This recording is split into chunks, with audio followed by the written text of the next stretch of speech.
Hello, Kristen. Hey, Bill. How's it going? I'm good. How are you? I'm doing pretty well.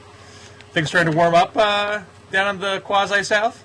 No, it makes no sense. I think a few days ago it was like 70 degrees here, and then today it's freezing. So I have no idea what to do any given morning. Well, we're coming up on the famed sugar shack season up here in New England. Ooh, tell me about that. Well, this is when the maple sap runs. When it's freezing at night and it's around 40 in the day, that's when the sap starts to move. And so, obviously, Vermont is most well known for its maple syrup. But here in Western Massachusetts, we have about a dozen sugar shacks. They're just open for the 6-week maple season period. Very nice. And they're open on the weekends. You get fresh pancakes with the freshly tapped maple syrup, and it's good, wholesome family fun. Oh, pancakes. Now I'm really hungry. Thanks for that. So it's good time to visit. Oh, yeah. But outside of the important world of sugaring, things in your town are a little more anxious because the threat of shutdown, although averted this week, is not completely off the table. And I'm curious how the conservative blogosphere is reacting to this because there's some talk that Democrats caved into Boehner by accepting this preliminary cut for this 2-week stopgap bill, and other folks saying that Boehner's the one who's getting snookered because he is not signaling he is willing to go all the way, to the mat for a shutdown. Mm-hmm. What are conservative bloggers saying about all this? Well, the big things that I'm seeing are either folks who think if a shutdown happens, it won't be a big deal, or that the way things are going right now, that it is conservatives who are not getting the good end of the deal. You have Hugh Hewitt at Town Hall who blogged that he's not pleased with how things are going. He posted, quote, 4 months later, and that newly empowered GOP has done what exactly? They got the minimum 2-year extension of the Bush tax rates out of President Obama in exchange for billions in unnecessary spending. And they got $4 billion in cuts in federal spending on the 2-week stopgap measure that keeps the government open through mid-March. That's $4 billion out of $3.5 trillion in federal spending in fiscal year 2011. But not to worry, the GOP is demanding a full $60 billion in cuts from that $3.5 trillion. There are crucial limiting amendments in the package, but expect the round-heeled among Republicans to give back all or most of these important gains and then be surprised by the fury in their ranks. So it seems as though a lot of conservative bloggers are expecting a fairly major Tea Party backlash if, all these promises to really cut down to the bone are not followed through on. But no one, is the Tea Party or the sort of bloggers drawing a line in the sand at a certain number? I mean, is any budging off of what the House already passed considered a cave-in? Well, I think that there's already frustration because there was sort of this, I don't want to say, there was this expectation in part of the GOP pledge that they would get to $100 billion in cuts. And then when it came down to actually figuring out what that $100 billion would be, discovered that's going to be really tough to get to. So $60 billion still is a lot. It gets rid of a lot of things that we find to be duplicative or unnecessary, but without, going too harshly into things that we're just not ready to cut yet. So the fact that they've already backed off that and are talking $60 billion is what they want is ticking off conservative bloggers. I think it may be a misreading of the political...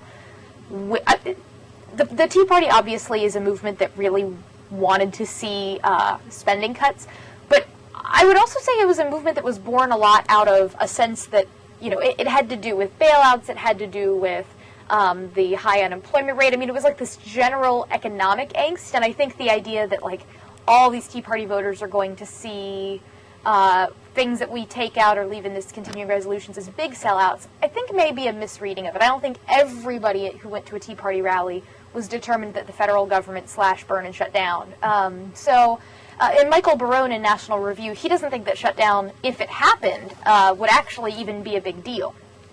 He says the implication, he writes in National Review, the implication was that a government shutdown was a horrifying mess, referring back to the 90s. But in fact, the country weathered the 1990s shutdowns pretty well, and so did Gingrich's House Republicans, who lost only 9 seats in the next election, a lot fewer than the 63 seats that Nancy Pelosi's Democrats lost last November, which is not to say that voters view a shutdown as an unalloyed positive, but you're not hearing it described as a train wreck either. And he mentions a bunch of polls that have all come out that all basically show the same thing, which is that voters are split half, or it's not 50-50 because there are some that say they don't know, they refuse, they're unsure, but of those who give a response, it's usually equally divided between those who believe a shutdown is Obama and the Democrats' fault, and those who believe it would be the fault of congressional Republicans for demanding too much. And Brown's sort of glossing past the presidential election results, it seems, in that analysis. Well, yes, but, well, I mean, in that analysis, he's basically, he then makes the point that the other big difference is that in the 1990s, it was really unclear why did we need to shut down the government? There wasn't the same sort of Tea Party groundswell and general sense that we are in a fiscal situation that needs serious action, whereas now it's a little more clear why Republicans would want to hold the line, demand really strong cuts, or shut the whole thing down. So that was another part of his analysis that I thought made quite a bit of sense, that this isn't the same as the sort of economic boom times or better times in which the government was shut down before. I don't know if I personally accept that. I mean, the mid-'90s, there was plenty of deficit hysteria going on back then. After Ross Perot got 20% of the vote in 1992, Clinton had to shift his posture away from big investments. His stimulus bill lost. He couldn't even get it passed. And then shifted to deficit reduction. And the shutdown happened a year after Republicans took over Congress on a similar platform of spending's out of control, government's out of control, we got to cut back.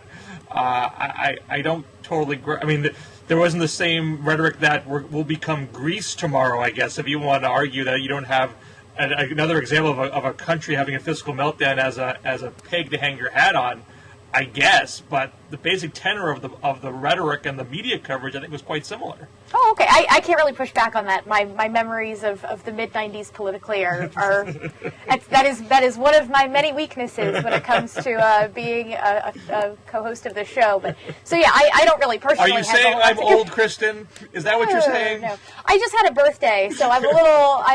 I'm feeling a little older, but that just reminded me of my youth. Excellent. Well, no, so I don't have anything to compare to. I generally tend to find Michael Barone's analysis to be pretty thoughtful and accurate. And so, in my mind, my memories of 1996 do not involve as much concern about the federal deficit. I was in your town at the time.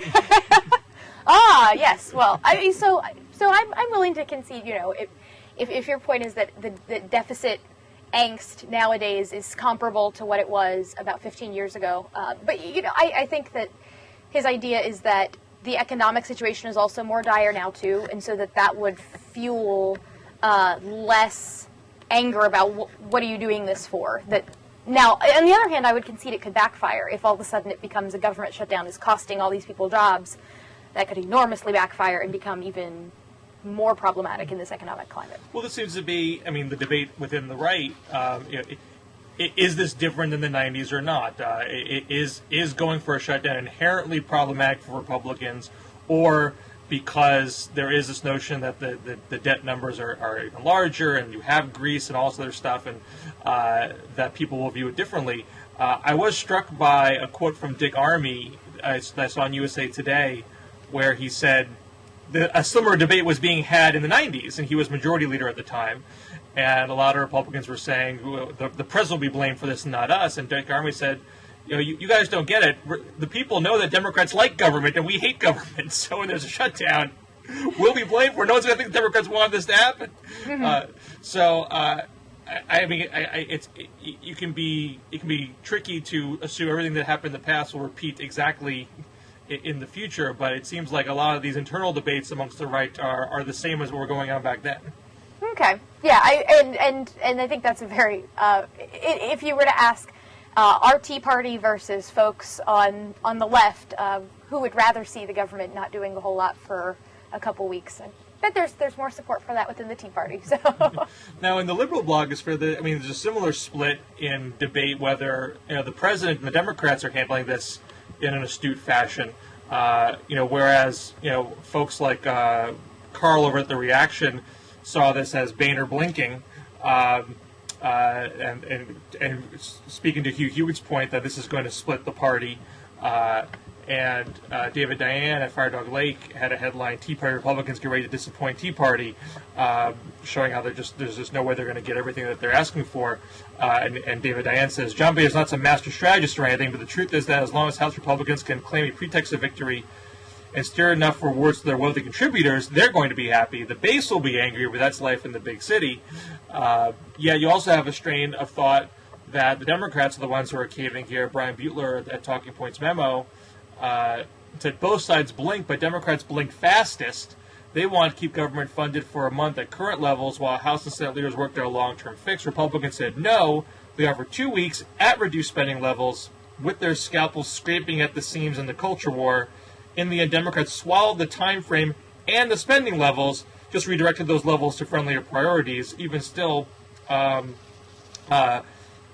agreeing to several $1 billion in spending cuts over 2 weeks, Democrats still they've lost the argument on spending limits. Republicans want the longer-term funding measure to include over $60 billion in cuts, and they're likely to get them. So I'm not saying I agree with that particular analysis, but there is a sense that once Democrats concede on the preliminary number, they're going to cave on the overall number, which is a pretty big number. But I take it certainly conservative bloggers are not presuming that's going to be the case.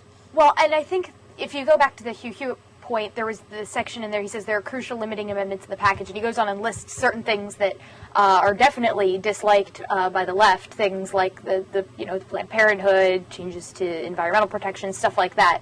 I think there's an opportunity, not an opportunity, I think there is a chance that you'll see some of these more high-profile, contentious things get taken out in order to get an Obama signature, and it'll look like Republicans gave up some stuff, and it'll really tick off, like, for instance, the pro-life movement within the party, and I think you're going to see a continuation of the tension that you saw coming out of something like CPAC, where you have social conservatives who feel that they are being completely ignored, that they're not in vogue anymore, and that their concerns are definitely secondary, if not tertiary, to those of economic conservatives, fiscal conservatives, deficit hawks, and the like. I would at least think it's a consensus point that shutdown's not off the table. Right, and I think there is, and you've heard folks like Eric Cantor come out and say, he doesn't want shutdown, that they're trying to do everything that they can to avoid it. No one wants it, of course. No one wants it. The Hill staffers would all lose their BlackBerry access for weeks, and it would be the end of the world. No, but I mean, nobody wants.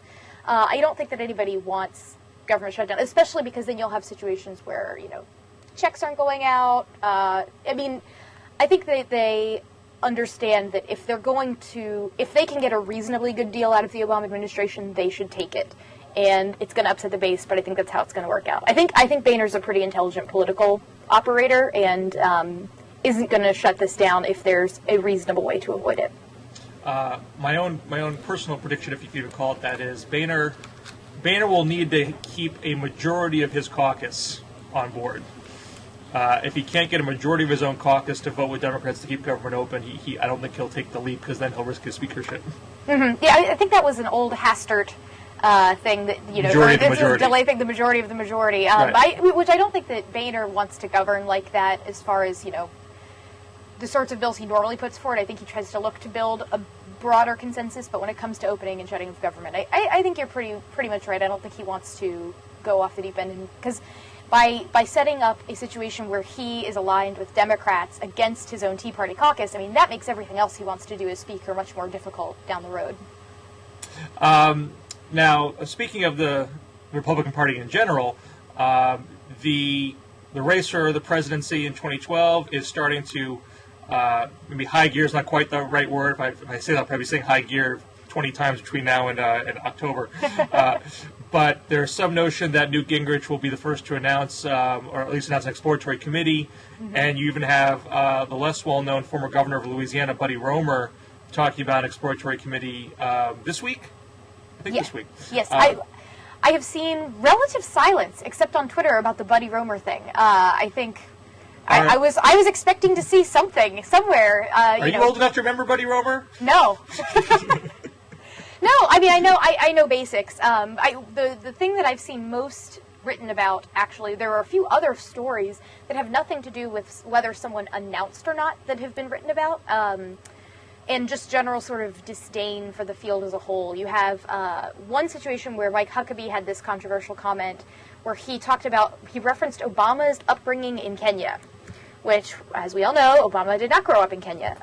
And so Ala Pundit at Hot Air took on writing about this comment. He said, quote, my read on this is the same as Dave Weigel, that Huckabee's not questioning Obama's citizenship so much as mistakenly making a hash of his biography. But what's interesting about the clip isn't the error about Kenya, it's the fact that he does appear to buy into the birther subtext that Obama is fundamentally different and foreign, a premise he seemed to previously reject in dismissing concerns about Obama's birth certificate and his relationship with Jeremiah Wright. I'm honestly surprised. Exit question. Is this proof that he's running or that he isn't? There's a lot of pushback and frustration from places in the conservative blogosphere, like Red State, for instance, that has come out and said, look, we are not a haven for birthers. If you're a birther, take your crazy elsewhere.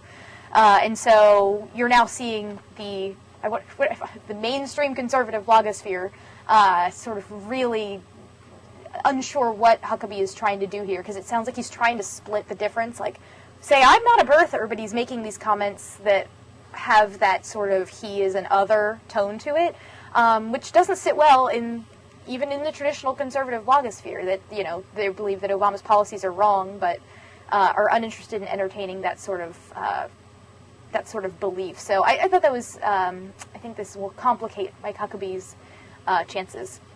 Especially since it's perceived that his base of support would be the very conservative. You know, I would assume folks who read Red State and enjoy it. And so I think it makes it much more difficult for him when he sort of like is intentionally out there saying dumb things. I mean, is the conservative blogosphere generally anti-birther? I would say so, yes. I would definitely say so. I mean, there are surely, in the same way that I'm sure there are plenty of 9/11 truther bloggers out there, I would say that the vast majority of the liberal blogosphere would say, no, these people are crazy, they do not represent us. We disagree with George Bush's policies and his policies in the Middle East, but, you know, we don't think this was like an inside job. In that way, I mean, it hasn't even been like, we'll tolerate them and just not talk about it. I mean, you had folks like Eric Erickson at Red State writing big, long posts that say, we don't tolerate this here, take your crazy elsewhere, you're making the rest of us look bad. And I think Ala Pundit at Hot Air sort of raises the same thing, that it's not even that Mike Huckabee said something that makes him a birther, it's that he even implied that Obama is foreign, and that's even sort of ridiculous, that there are much better ways to ways that have much more integrity of criticizing his policies than like making something up about his bio. Now, when Newt Gingrich said that Obama has a anti-colonialist Kenyan economic worldview, did that generate the same kind of reaction in the conservative blogosphere? I think that was more, I think this was a while ago, so I don't have any like specific quotes, but I recall, I mean, it was stemmed from the Dinesh D'Souza book about, right. Like, it's called The Roots of Obama's Rage. And I think there's generally a sense that no, I mean, Obama does not, his beliefs don't stem from some kind of Kenyan anything, that they come from, if anything, Chicago machine politics, or things he picked up, you know, in institutions of higher learning, or about being a community organizer, that those are far more formative things and far more up for criticism than just some made-up point about his biography.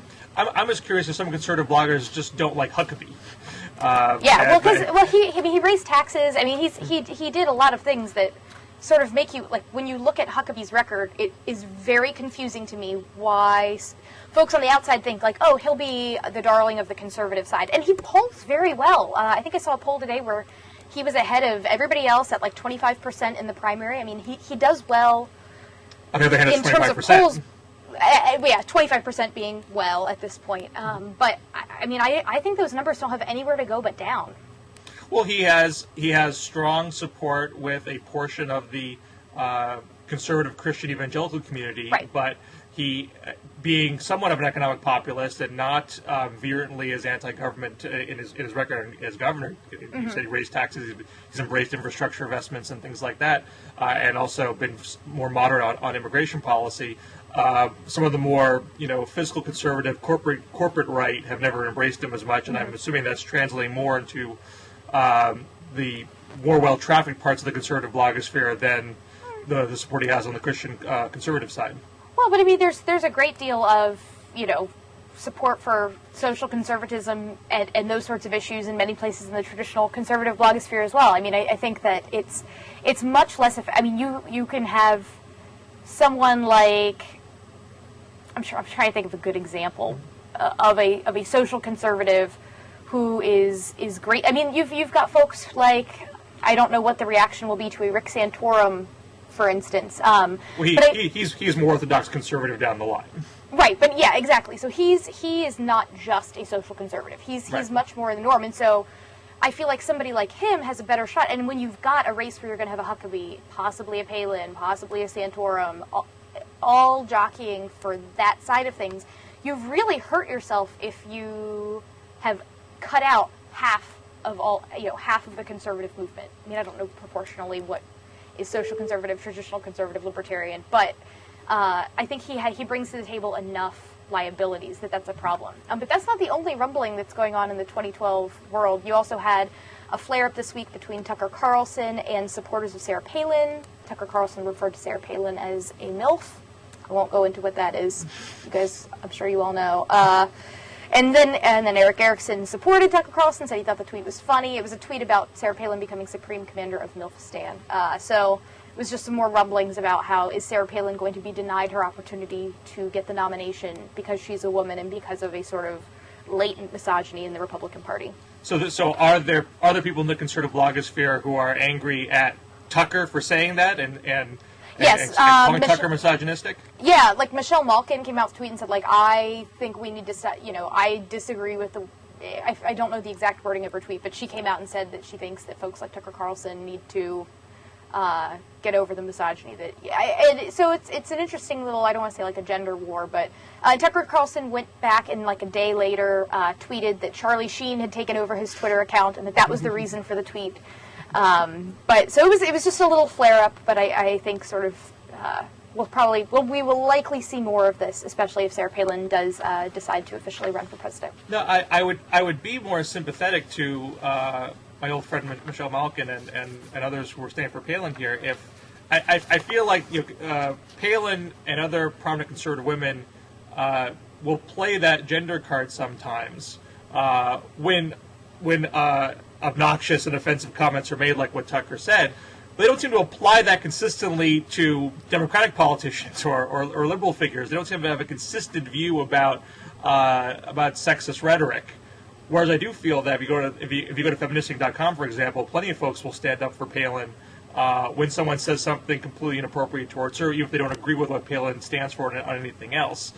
Is there any kind of thinking amongst conservative women that if we want to clean house here, we need to be a little more consistent how we apply our standards?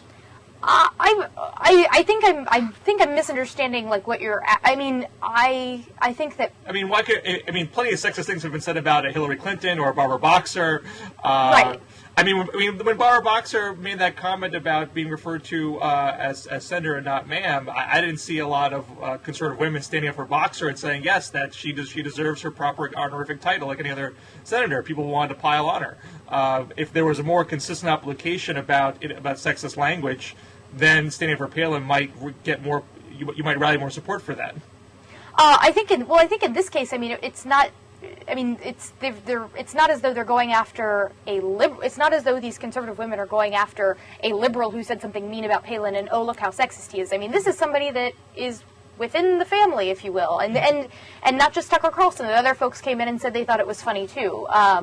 So I think this is less about like to what extent do they point the sexist finger and at people on the other side versus at themselves when it's about. I think. In the case of, let's take the Barbara Boxer incident with the senator versus ma'am. I think the argument there for many was that this was a military gentleman who he refers to people as sir and ma'am, and it was, an honest thing, and like not that was not somebody being sexist overtly or even covertly toward Barbara Boxer. It was just a slip of etiquette and was seen as a sort of overreaction for political correctness. Whereas this isn't like an overreaction for political correctness. This was just a really dumb comment. Somebody in a hearing is making a dumb comment. Into the category of wagging your finger and saying Tucker Carlson's being politically incorrect by calling her a MILF.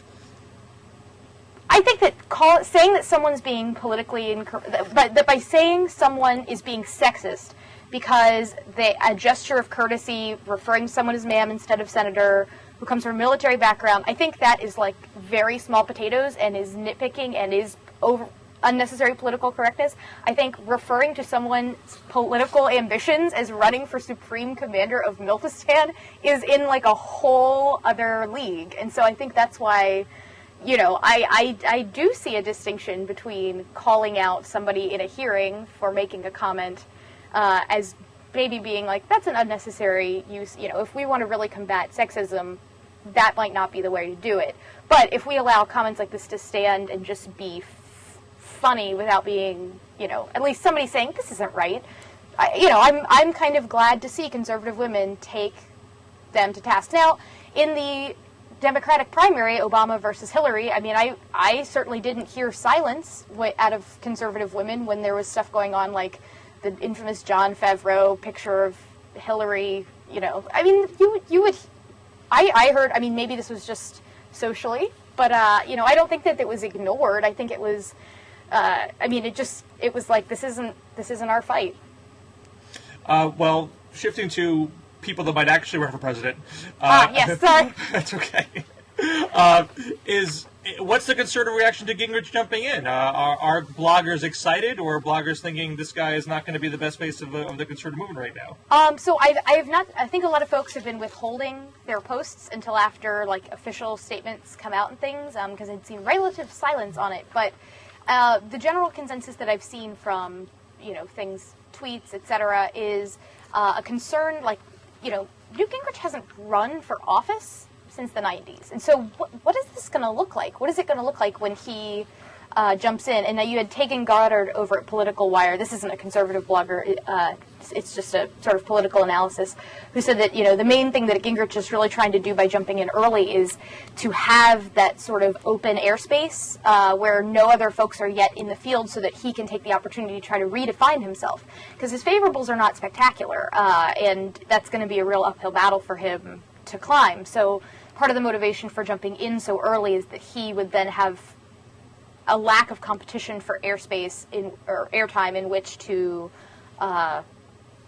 reinvent himself. That presumes that, say, more of Newt Gingrich will help him increase popularity.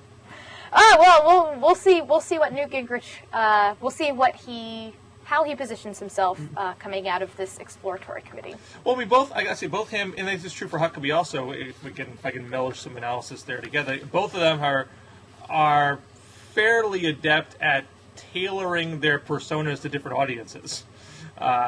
So I look at Huckabee, you know, flirting in birther territory on a birther-friendly talk show as knowing his audience at that moment and trying to sell some more books to that audience, whereas Huckabee also can go on the Daily Show with Jon Stewart and seem very, very personal to him and pop culture savvy and not threatening to, you know, a more liberal-leaning audience. And Gingrich always, I think, takes a different tack when he's speaking on a Meet the Press roundtable, or if he's giving a speech at CPAC. Mm-hmm. So we might see, you know. Well, but every politician is like that. I mean, I don't think that this is just like a unique thing. I mean, President Obama is like that. Most people in public office, they tailor their message to the audience that they perceive as listening to them at that particular moment, and the more successful ones do it to a smoother degree than the unsuccessful ones. Yes, that is very true. Although it's becoming increasingly difficult for anyone to do it because, as we saw, you know, you can go into a fundraiser and somebody can tape you talking about people clinging to their guns and religion, and it's on the internet the next day. So right.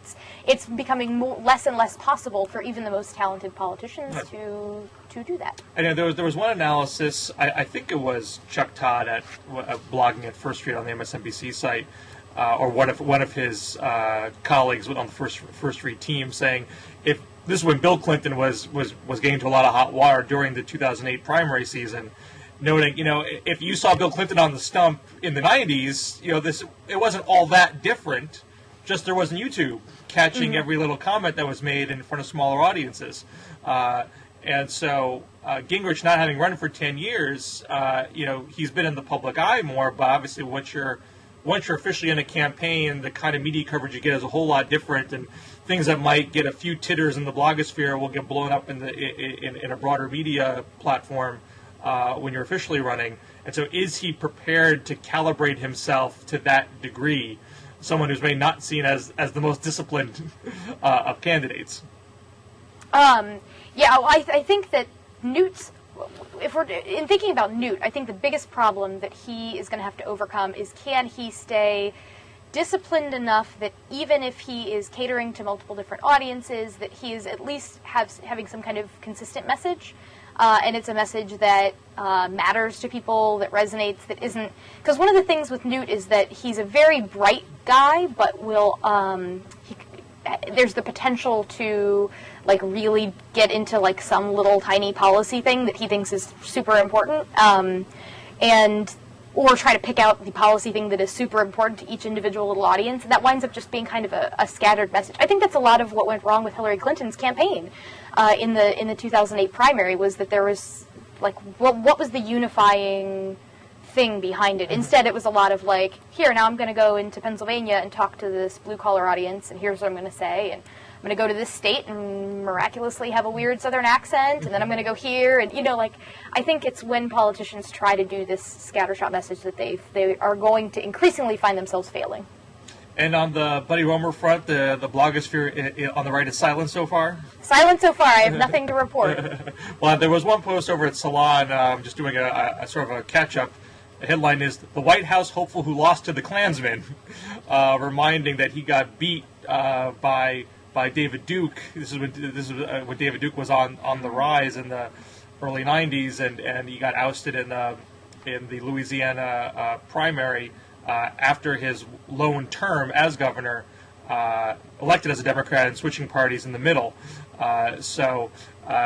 Suggesting that perhaps he doesn't have the strongest electoral basis to make the leap to president, but I do think presidential primaries can be very strange events, and people from left field can often surprise. Not on the Republican side very much, though. Not usually. Not usually, but there's no titular establishment leader. Right. And I think, unfortunately, the general sentiment right now coming out of the conservative blogosphere, and this is a quote from Jeffrey Norman at the Weekly Standards blog, quote, "Is there somebody out there who can defeat Obama in 2012? Anybody? So far, the consensus answer seems to be maybe, even probably not. There's no shortage of names.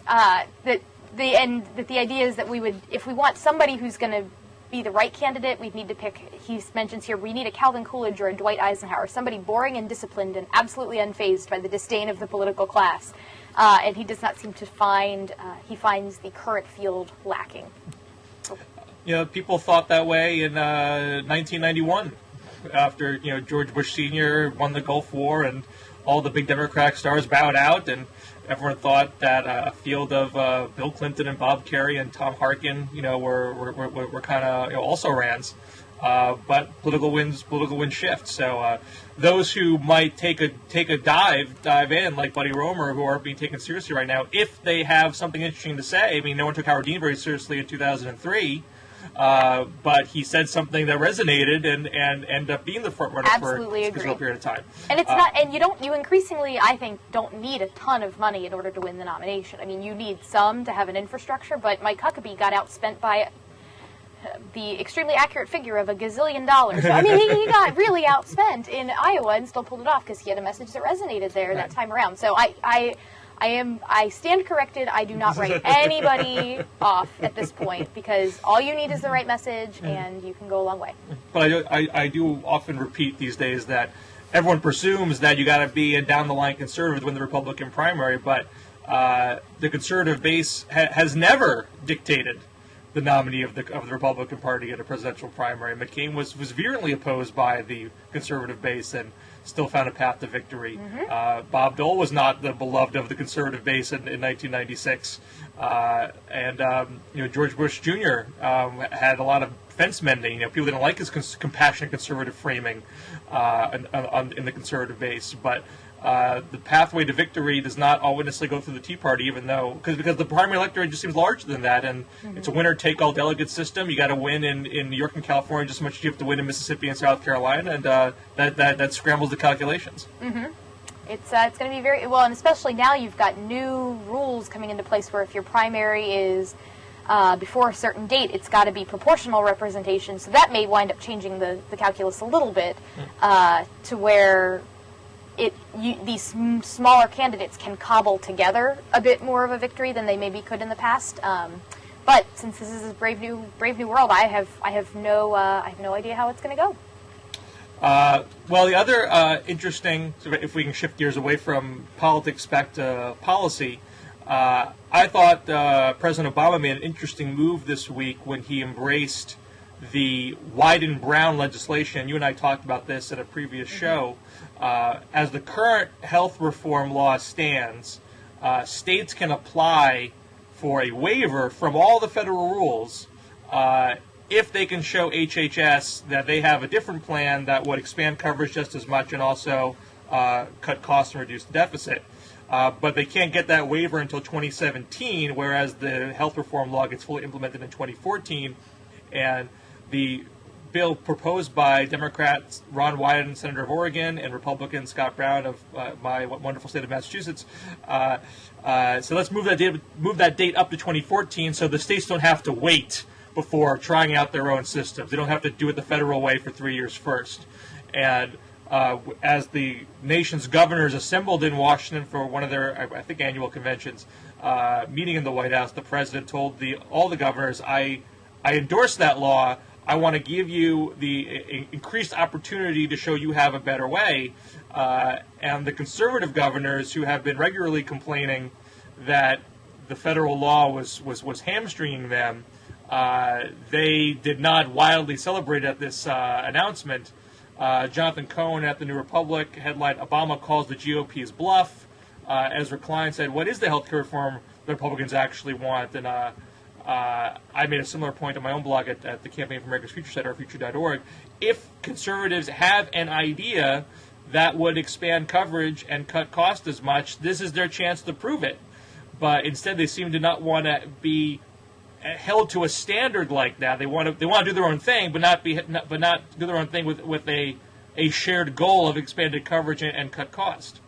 Well, I think the hang-up point is the concept of prove it.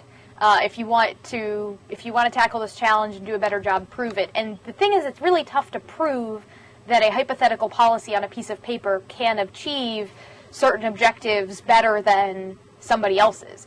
Especially if you write a bill and I write a bill, and those bills have not been put into place yet, how can I prove to you that my bill is better? Especially when you, as a Democrat, are operating under a different set of assumptions about what policies are successful and unsuccessful. And I think Ross Kaminsky at American Spectator sort of explains that argument best. He says, quote, a waiver allowing a state to implement its own plan would require at least the following of the plan: cover as many people with health insurance as Obamacare, insurance coverage at least as comprehensive as under health care reform, insurance just as affordable, no increase in the federal budget deficit. And then he follows it, he says, unfortunately, while any one of these provisions might theoretically be achievable by a state, doing all of them will prove impossible without at least bankrupting that state. More importantly, since the impacts will have to be estimated in advance rather than measured retrospectively, analysis of and decisions about state plans will be every bit as politicized and fudged as the numbers bandied about regarding Obamacare itself. Basically, that I could put together a bill that I say, we use HSAs and we allow people to buy, across state lines from a federal level. But you put together some things that you think would improve the system. But it would have to be subject to scrutiny by Obama administration officials to say whether or not they think that it would in fact cover as many people, do as good a job. And considering that, your assumptions are your assumptions, Democrats' assumptions are Democrats' assumptions about what will and won't work policy-wise, there is a pretty good chance that conservative solutions will not be viewed as having the proper coverage or what have you outcomes. And so they're not likely, so that's why conservatives are saying, I can put together a bill that I think is great, but the assumptions underlying my bill or why I think the policy will work are assumptions that you don't have. And so when your economists sit down, they're going to come out with different numbers than my economists did. And I think that's generally the frustration. You also have at National Review, you have Senators Barrasso and Graham, which their bill is the one that we had talked about in an earlier episode. I mean, they're kind of touting their own bill, their own opt-out plan instead of the Obama one. their quote is, "In fact, the only states that could possibly fulfill Obamacare's requirements are states that already have a similar plan. The rest of the states across the country will not benefit from the president's pledge. They do not want and cannot afford to live with health plans that match Obamacare's burdensome requirements."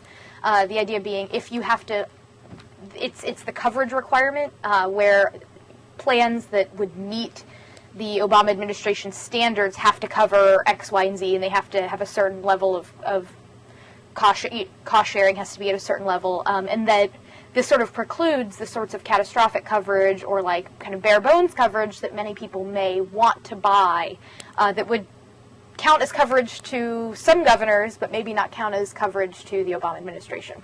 Well, and then those plans are, sort of tiny healthcare plans. They mean catastrophic means you're only getting coverage for catastrophic situations, not for day-to-day stuff. Right. I mean, that seems to be the bigger nut that it doesn't seem, most conservative plans that I've seen really don't focus on expansion of regular coverage. They tend to focus more on the cutting cost part, not worrying about expansion of coverage. And I mean, is it possible that they just don't want, they don't have the same goal? The assumption is that if you cut costs, more people will be able to afford coverage. So then more people will be covering themselves instead of being given coverage by some outside force. That's why there's so much emphasis on creating cheaper healthcare options, because then the concept is that then more people would be able to have them. Well, I mean that's the philosophy, and they believe that would stand up to scrutiny. I mean, it's not. I can understand having such a deep level of political mistrust. They just don't believe HHS would play fair. But you could embrace the bill, take your plan to objective think tanks, not Heritage, not AEI, but go to go to the Lewin Group, or go to the Urban Institute, or the Brookings, or the Robbins Wood Johnson Foundation, or even the CBO. I mean, there's plenty of Kaiser. There's plenty of third-party groups that you can go to get objective analysis and make your case to the public, saying, "Look, I have a plan. It doesn't share the Obama administration's premise, doesn't share the liberals' premise, but I have people outside the conservative movement that say this would expand coverage and cut costs," and then dare HHS to deny you at that point. But it doesn't seem like conservatives are willing to present plans in that fashion. Well, one of the things that your plan would have to include is sort of the assurance that that what you count as a covered person is being covered by a plan that meets that is as comprehensive as the sort of plan minimums that they have under healthcare reform passed by the Obama administration. So the idea is, well, we sort of want to lower that standard for what counts as someone being covered. And then you can make, the argument about whether or not that should or should not be done. But the idea is that if you want to expand coverage and get people some kind of, if something goes wrong, they'll be taken care of coverage. If you want to expand that still wouldn't necessarily count, because it's not, covering full doctor's appointments, and it's not, it's not covering all the things that under Obamacare health insurance is expected and supposed to include. Well, that would at least be an interesting policy debate to have. What should count as a minimum standard of coverage?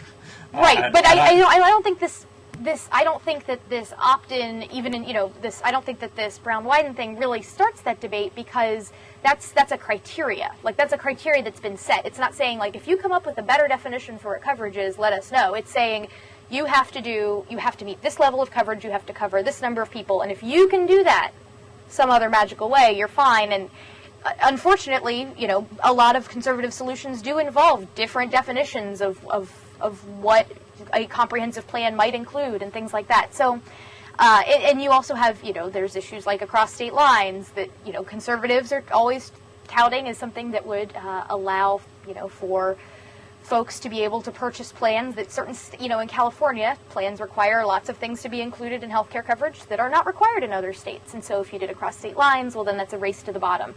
And so I think that debate's very interesting, but I don't think that Brown-Wyden solves it. I just think it kicks the can down the road. I mean, it basically says, this is law, you just have to meet those standards. And I don't think that really gives conservative governors enough leeway to actually implement the sorts of things that they would want to do. Now you have to run, I think. I do. Oh gosh, I do. Well, do you want to do the Koch brothers real fast, or we can do it real fast. Certainly, out of this whole Wisconsin showdown, is an increased prominence on the role that the billionaire Koch brothers are playing in the conservative movement and in Republican politics, they had begun to get some attention last year after the New Yorker did an expose on them, but now you're seeing both liberal groups focus on their role. Think Progress has a series of posts about how Koch Industries makes billions by demanding bailouts and taxpayer subsidies, challenging their notion of being pure libertarian. Jonathan Chait in the Republic suggests that they have a style of libertarianism that ensures that they can get their hands on public assets and get an unfair advantage. But because the Kochs are also being more public themselves, they have a Wall Street Journal piece, which Andy Kroll at Mother Jones called "Hypocrisy Alert: Charles Koch blasts crony capitalism," charging for being the poster boy for crony capitalism.